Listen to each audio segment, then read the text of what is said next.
Hi students, welcome to our new class. Today's topic is net terminal value method. അപ്പോൾ നമ്മൾ last ക്ലാസ്സിൽ NPV, IRR എന്താണ്, അതിൻ്റെ difference, similarities, advantages അതൊക്കെ discuss ചെയ്തു. അപ്പോൾ നെക്സ്റ്റ് ടൈപ്പാണ് നെറ്റ് ടെർമിനൽ വാല്യൂ മെത്തേഡ് എന്ന് പറഞ്ഞത്. This method is based on the assumption that each annual cash inflow is received at the end of the year and is reinvested in another asset at a certain rate of return from the moment it is received till the termination of the project.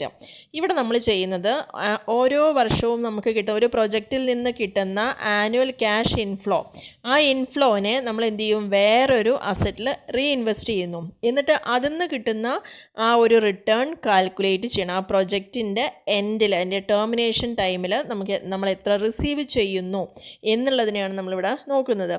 Now the total compounded sum is discounted at the discount factor of the last year. എന്നതിന് ശേഷം നമുക്ക് കിട്ടുന്ന എമൗണ്ടിനെ നമ്മൾ discount ചെയ്യും. Last ഇയറിൽ പറഞ്ഞാൽ cost of ക്യാപിറ്റലാണ്. And the present value is found out. അതിനെ ബേസ് ചെയ്തുകൊണ്ട് പ്രസൻറ്റ് വാല്യൂ കാണാം. This total present value is compared with the cost of the project or initial investment. ഇങ്ങനെ കിട്ടുന്ന ഈ പ്രസൻറ്റ് വാല്യൂവിനെ നമ്മൾ കമ്പയർ ചെയ്യുന്നു, നമ്മുടെ ഇനീഷ്യൽ ഇൻവെസ്റ്റ്മെൻറ്റുമായിട്ട് കമ്പയർ ചെയ്യുക. The excess of the present value over the cost of the project is the net terminal value. നമ്മൾ എത്രയാണോ ഇൻവെസ്റ്റ് ചെയ്തിരിക്കുന്നത് അതിനേക്കാൾ എത്ര എക്സസ് ആയിട്ട് നമുക്ക് പ്രസൻറ്റ് വാല്യൂ കിട്ടിയിട്ടുണ്ട്, ആ ഡിഫറൻസിനെയാണ് എന്ത് പറയുന്നത്, നെറ്റ് ടെർമിനൽ വാല്യൂ എന്ന് പറയുന്നത്.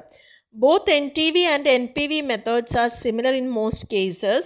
The only difference is that in the case of NTV method, the values are compounded. In the case of NPV method, the values are discounted. ഒരേ ഒരു ഡിഫറൻസ് ആണ് NTVയും NPVയും തമ്മിൽ വരുന്നത്. കാരണം ഇതിൽ NTV മെത്തേഡ് ആണെങ്കിൽ അവിടെ നമ്മൾ കോമ്പൗണ്ട് ചെയ്യുന്നു, വാല്യൂ കൂട്ടി കൊണ്ടുപോവാണ് ചെയ്യുന്നത്. NPV മെത്തേഡ് ആണെങ്കിൽ അതെന്ത് ചെയ്യുന്നു, വാല്യൂ ഡിസ്കൗണ്ട് ചെയ്തിട്ട് കാണിക്കുകയാണ് ചെയ്യുന്നത്. ഇതാണ് ആ ഒരു ഡിഫറൻസ് പറയുന്നത്. So what are the advantages of terminal value method? It is simple technique of project appraisal, simple to understand, avoid the influence of cost of capital, and it is more suitable for cash budgeting. Cash ബഡ്ജറ്റിങ്ങിന് ഏറ്റവും suitable ആയത് cost of capital influence ഇതിലധികം ഉണ്ടാവില്ല. എളുപ്പത്തിൽ മനസ്സിലാക്കാൻ പറ്റുന്നത് സിമ്പിളായിട്ടുള്ളൊരു project appraisal ടെക്നിക്കാണ്. Disadvantage എന്ന് പറയുന്നത് it is difficult to project the future rates of interest. Future rates of interest എത്ര വരുമെന്ന് നമുക്ക് പ്രൊജക്റ്റ് ചെയ്യാൻ പറ്റില്ല. And it does not consider the comparative evaluation of two or more mutually exclusive project. രണ്ടോ അതിലധികമോ പ്രോജക്റ്റുകൾ ഉണ്ടെങ്കിൽ അത് മ്യൂച്വലി എക്സ്ക്ലൂസീവ് ആണെങ്കിൽ അതിനെ ഒരിക്കലും കമ്പയർ ചെയ്തുകൊണ്ട് ഇവാലുവേറ്റ് ചെയ്യാൻ നമുക്ക് സാധിക്കില്ല. ഇതാണ് ഇതിൻ്റെ ഡിസഡ്വാൻറ്റേജസ് എന്ന് പറയുന്നത്. ഒരു എക്സാമ്പിൾ നോക്കാം. A project cost ₹20,000 with a life of 5 years. The cash inflow is ₹5,000 per annum. Cost of capital is 10%. The expected rate interest rates at which annual cash inflows can be reinvested are as follows. അപ്പോൾ ഇവിടെ 5 വർഷങ്ങൾ നമുക്ക് തന്നിട്ടുണ്ട്. നമ്മൾ അതിന് വേണ്ടിയിട്ട് ഒരു പ്രോജക്റ്റിൽ വരുന്ന കോസ്റ്റ് എന്ന് പറയുന്നത് 20,000 ആണ്. 5 വർഷത്തെ പ്രോജക്റ്റ്. ഓരോ വർഷവും നമുക്ക് 5,000 കിട്ടുന്നുണ്ട്. അപ്പോൾ ഒരു വർഷം 5,000 ആണെങ്കിൽ നമ്മൾ ഇൻവെസ്റ്റ് ചെയ്ത എമൗണ്ട് ശരിക്കും 4 ഇയർ കൊണ്ടാണ് നമ്മളത് റീകൂപ്പ് ചെയ്യുന്നത്. ഇനി ഇതിൻ്റെ കോസ്റ്റ് ഓഫ് ക്യാപിറ്റൽ എന്ന് പറയുന്നത് 10% ആണ്.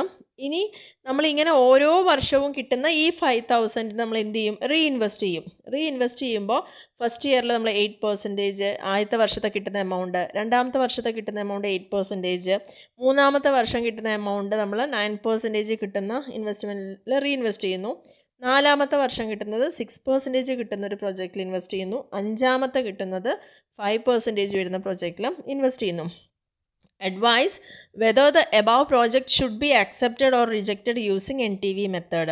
ഈ ഒരു പ്രൊജക്റ്റ് നമുക്ക് ആക്സെപ്റ്റ് ചെയ്യണോ റിജക്റ്റ് ചെയ്യണോ, NTV മെത്തേഡ് പ്രകാരം എന്ത് ചെയ്യണം എന്നുള്ളതാണ് ഇവിടെ പറയുന്നത്. As per NTV method the first annual cash inflow will be received at the end of the year. ഓരോ വർഷത്തെയും ആനുവൽ ആയിട്ടാണ് എമൗണ്ട് നമുക്ക് കിട്ടുന്നത്. And will be invested four further 4 years.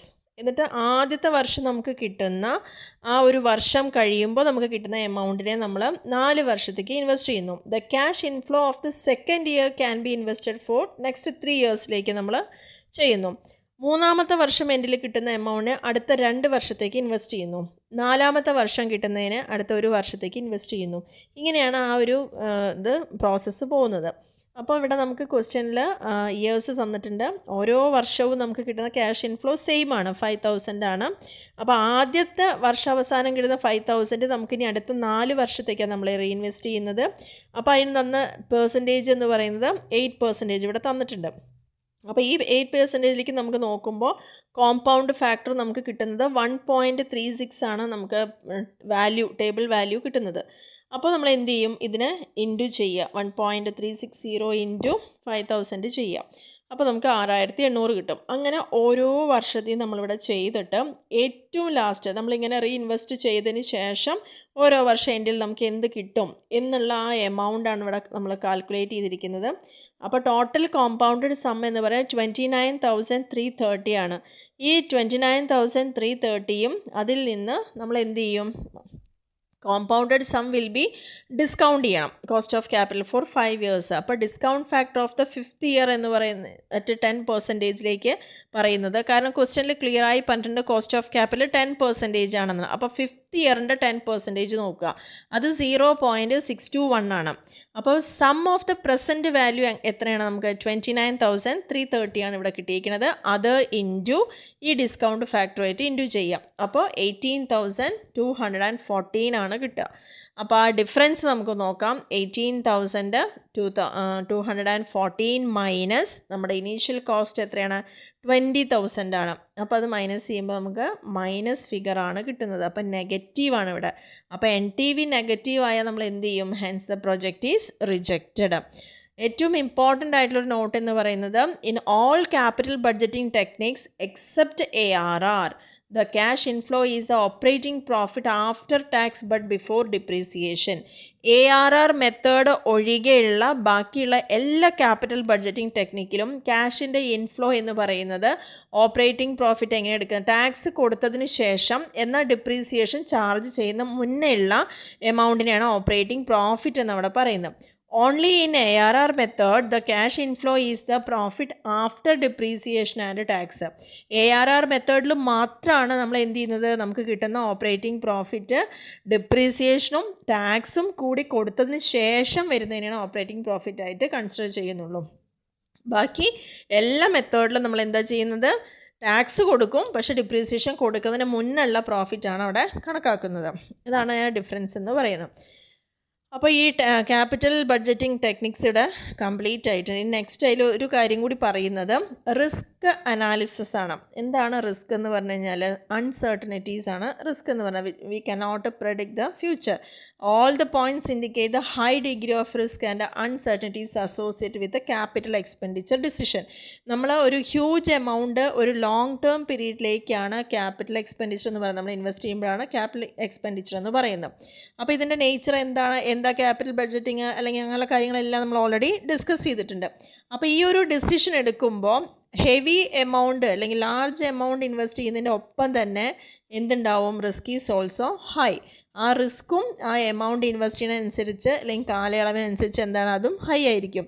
If an investment proposal has high profitability, ഒരു investment പ്രപ്പോസലിൽ നമുക്ക് ഒരു high പ്രോഫിറ്റാണ് offer ചെയ്യുന്നതെങ്കിൽ തീർച്ചയായിട്ടും risk is also associated with will be high.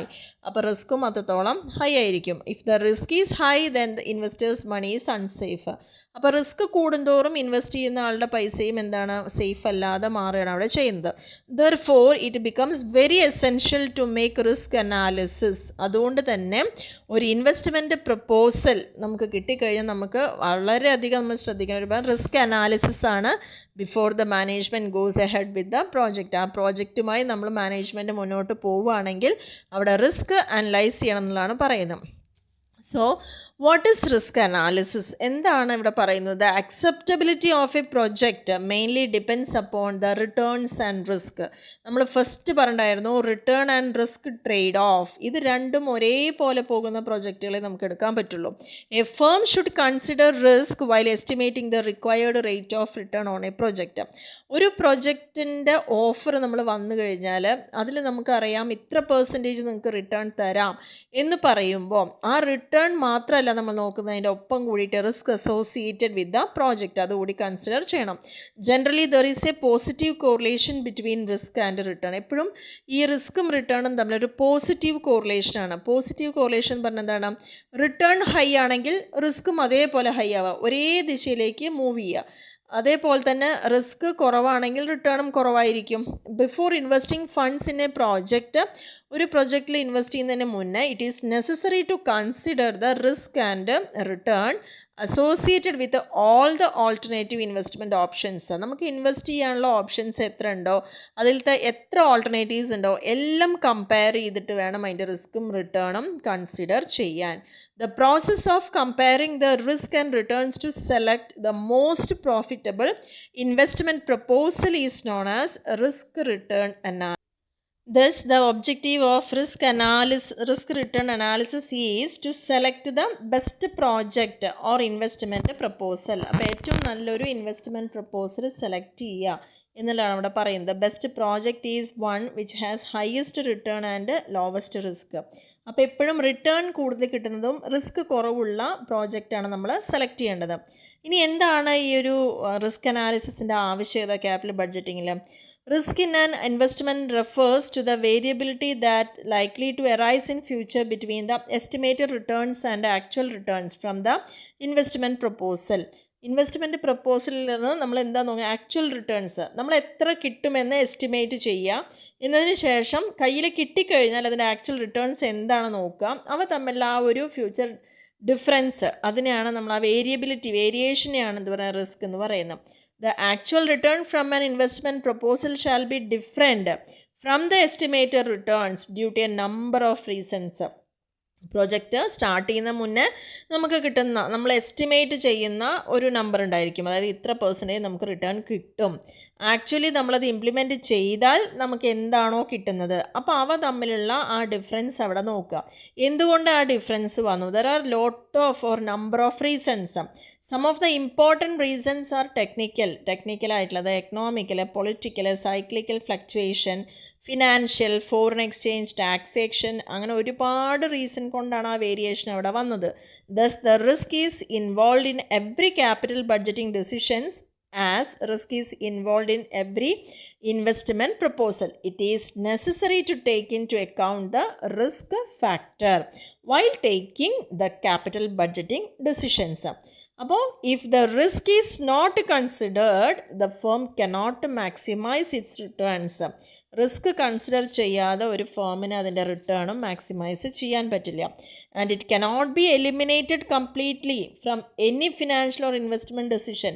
ഒരു ഇൻവെസ്റ്റ്മെൻറ്റ് ഡെസിഷനിലും നമുക്ക് എന്താ അവോയ്ഡ് ചെയ്യാൻ പറ്റില്ല? പൂർണ്ണമായിട്ടും റിസ്ക് ഇല്ലാതെ നമുക്ക് ഒന്നും ചെയ്യാൻ പറ്റില്ല. പക്ഷേ അതിൻ്റെ ആ ഒരു വോള്യം അല്ലെങ്കിൽ ആ മാഗ്നിറ്റ്യൂഡ് നമുക്ക് അവിടെ റെഡ്യൂസ് ചെയ്യാൻ മാത്രമേ അവിടെ പറ്റുള്ളൂ.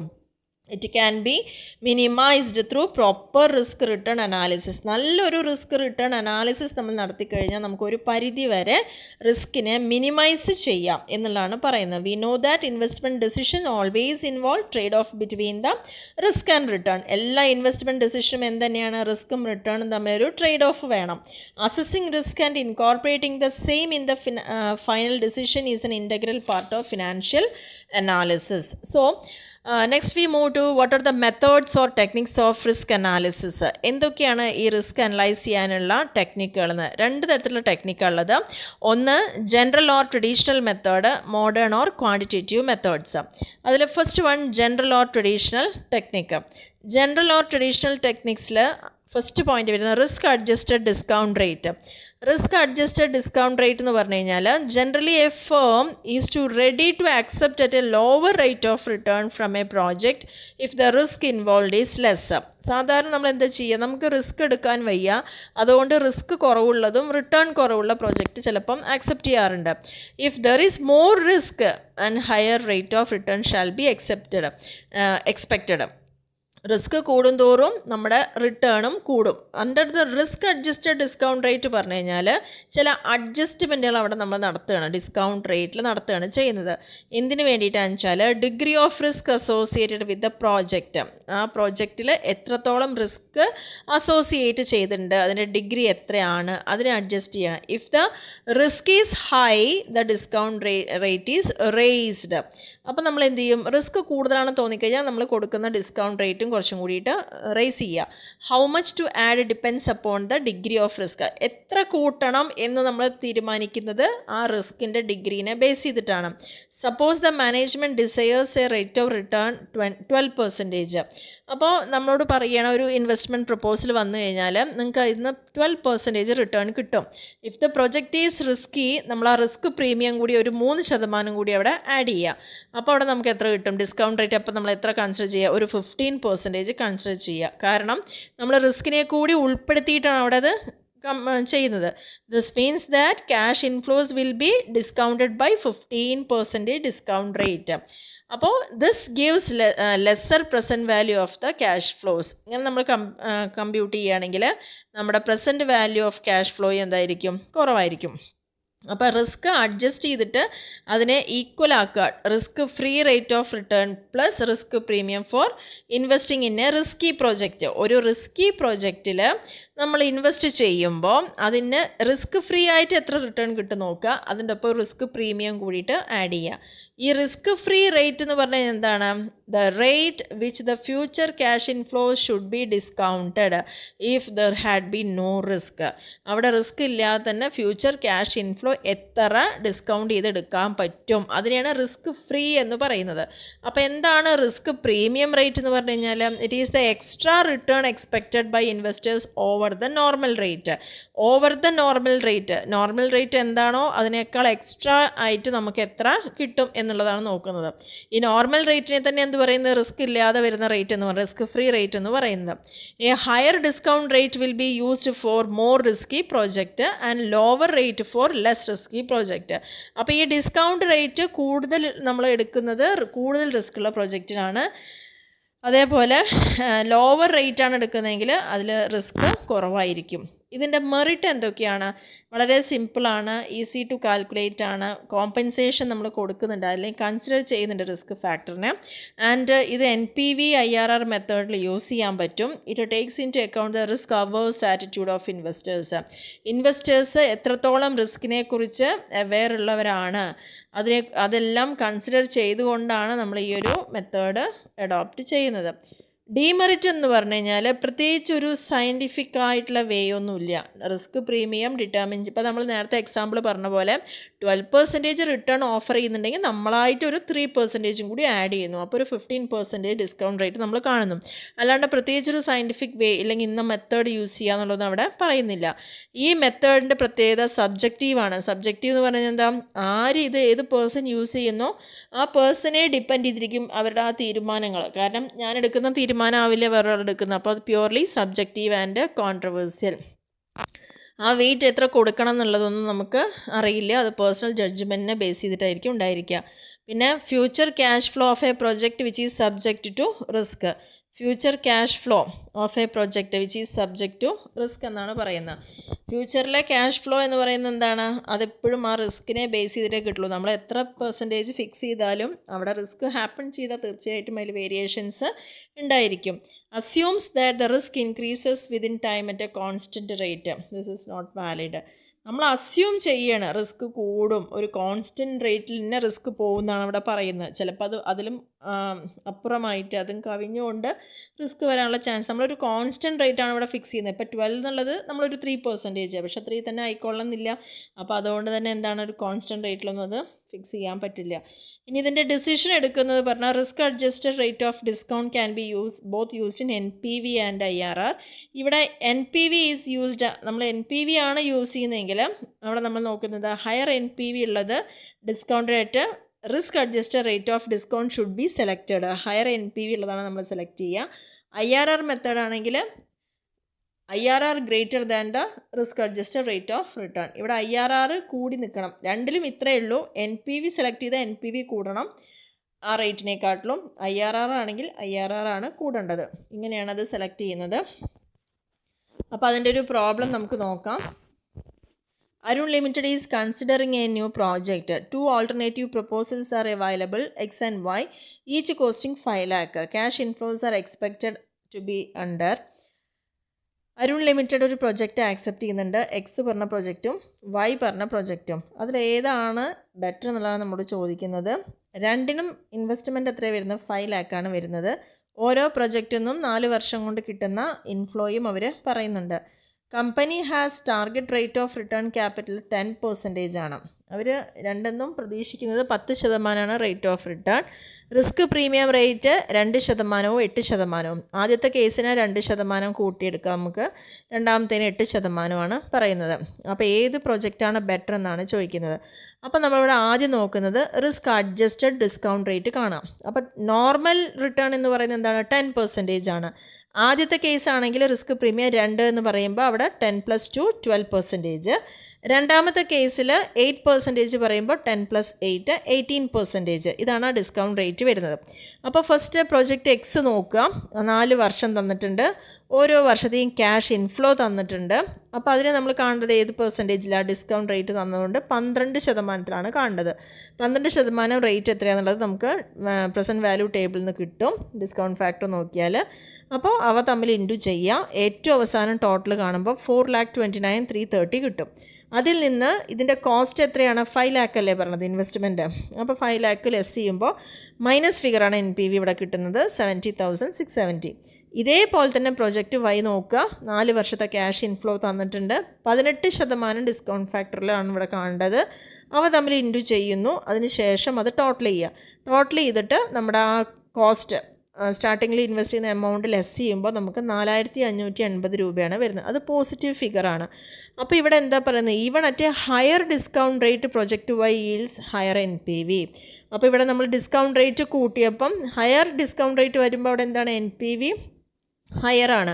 അതുകൊണ്ട് ഏതാണ് ബെറ്റർ വന്നത്? നമുക്ക് നെഗറ്റീവ് ഫിഗറാണ് ഇപ്പുറത്ത് കിട്ടിയത്, അതൊരിക്കലും ആക്സെപ്റ്റ് ചെയ്യാൻ പറ്റില്ല.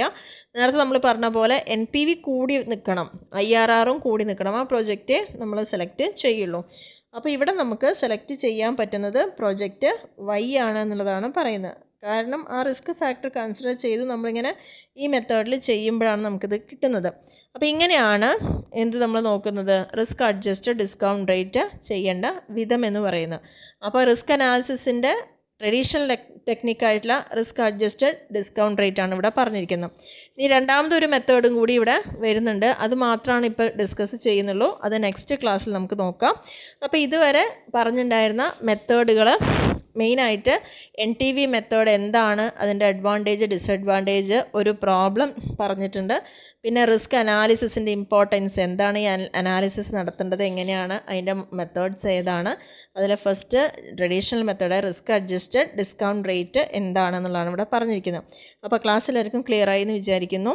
Okay, thank